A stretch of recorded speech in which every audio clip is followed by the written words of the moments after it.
Стремительно идти вперед, развивать крымско-татарский танец и популяризировать его на родной земле. Такая цель крымско-татарского ансамбля «Атеш».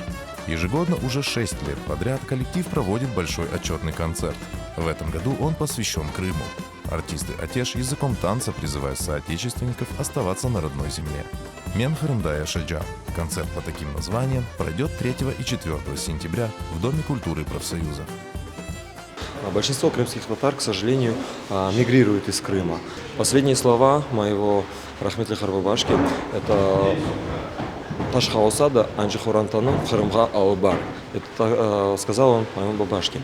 И мы переехали в Крым, и ни при каких условиях не уедем из Крыма. В этом году отчетный концерт будет под названием «Мен Кырымда Яшаджам». Это будет тематический концерт. Ансамбль «Атеш» готовит новые хореографические постановки. Гостей ждет встреча с артистами крымско-татарской эстрады. Элина Сосновская, Ситаблам Метов, Асия Саале, Сейран 762, София Денишаева, Арсен Усманов и другие исполнители исполнят патриотические песни. Мы не будем раскрывать все секреты нашего концерта, но я очень надеюсь, что наш концерт надолго запомнится зрителю. И надеюсь, что до многих мы донесем свою мысль и постараемся убедить.